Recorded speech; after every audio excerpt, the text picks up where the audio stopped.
Iran इस war को जीते या हारे, लेकिन अमेरिका इस वॉर को हार गया है और रशिया चाइना इस वॉर को जीत रहे हैं सो फार क्लियर कट। क्यों ऐसा है अभी आप थोड़ा समझोगे तो समझ में आ जाएगा। अभी सऊदी अरेबिया, कतर और जो मालदार कंट्री है ना मिडिल ईस्ट के, इनकी मीटिंग हुई और इन्होंने डिसाइड करा कि यूएस के साथ जो हमारे कॉन्ट्रैक्ट्स हैं और फ्यूचर इन्वेस्टमेंट्स हैं वो हम कैंसिल करने की मीटिंग कर रहे हैं। ऐसा नहीं है कि वो कैंसिल कर देंगे, ये कैंसिल कर भी देंगे तो इतना कोई बड़ा फर्क नहीं पड़ेगा। एक्चुअली ये धमकी थी। धमकी किस बात की? ये जो मिडिल ईस्ट के मालदार कंट्री है ना, ये तेल बेचते हैं, उसके बाद में यूएस ट्रेजरी बॉन्ड्स में इन्वेस्टमेंट करते हैं। इनके $2 ट्रिलियन के ट्रेजरी बॉन्ड्स इन्होंने खरीदे हुए हैं, क्योंकि कहां खर्च करेंगे भाई पैसा और इतना ज्यादा। अगर ये ट्रेजरी बॉन्ड्स बेच दें तो यूएस मार्केट जो है वो क्रैश कर जाएगा, यूएस की इकोनॉमी बहुत ज्यादा सफर करेगी। लेकिन गेम यहां भी नहीं है, गेम अलग है बहुत ज्यादा। क्यों मैं कह रहा हूं कि अमेरिका ऑलरेडी वॉर को हार चुका है। अमेरिका यहां पे ज्यादा से ज्यादा क्या अचीव कर लेगा कि भाई इसराइल को हरा दिया, उसकी रजीम चेंज कर देगा, सिविलियंस को थोड़ी ना कुछ कर देगा, रजीम चेंज कर देगा। वो लोग गुरिल्ला वॉरफेयर करेंगे जो ईरान की अभी करंट गवर्नमेंट है, और फिर वही तालिबान वाला सिस्टम होगा, अफगानिस्तान वाला। एक ना एक दिन तालिबान वापस आता है, ऐसे ही ये गुरिल्ला वॉरफेयर करने वाले हो सकता है कि एक दिन वापस आए। ये बेस्ट रिजल्ट्स है जो यूएस के लिए आएंगे। दूसरी तरफ ये जो मिडिल ईस्ट की कंट्रीज है ना, ये बहुत अच्छे से समझ चुके हैं कि भाई हम जो तेल डॉलर्स में बेचे जा रहे हैं, इसका कितना नुकसान हो रहा है हमें।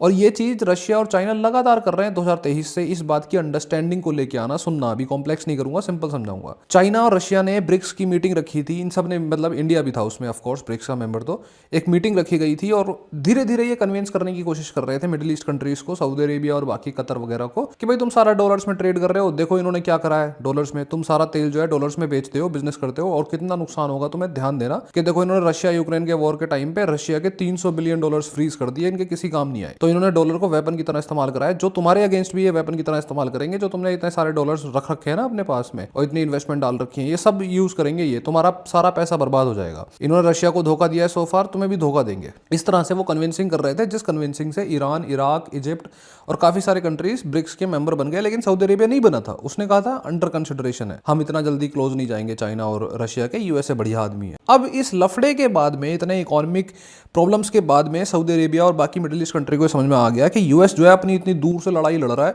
और हमें मुसीबतें झेलनी पड़ रही हैं, तेल हमारा नहीं बिक रहा, लफड़ा हमारा हो रहा है, बुर्ज खलीफा के ऊपर ड्रोन आ रहा है, ये सब कौन संभालेगा। और उन्हें इस बात की रियलाइजेशन हो गई। तो अब सऊदी अरेबिया क्यों उस कंसिडरेशन को जो उन्होंने अंडर कंसिडरेशन रखा था ना ब्रिक्स वाला, उसे क्यों नहीं वो कंफर्म करेगा, और क्यों वो चाइनीज करेंसी में या ब्रिक्स का जो मैनेजमेंट सिस्टम है, पेमेंट का मैनेजमेंट सिस्टम, या कोई और करेंसी गोल्ड में, उसमें डील नहीं करेगा डॉलर्स के मुकाबले। उसको भी ये रियलाइज हो चुका है कि डॉलर तो इनका वेपन बन जाएगा, हम इनके अगेंस्ट कुछ कर ही नहीं पा रहे, हमें वॉर रुकवाना है पर हम रुकवा नहीं सकते। क्यों? क्योंकि हमारा जो पैसा है वो डॉलर्स में और डॉलर्स इनके कंट्रोल में। तो सो फार ये कंट्रीज तो ऑलरेडी रशिया चाइना की साइड मूव कर चुके हैं इस वॉर में। अब ये वॉर आज की डेट में भी रुक जाए तब भी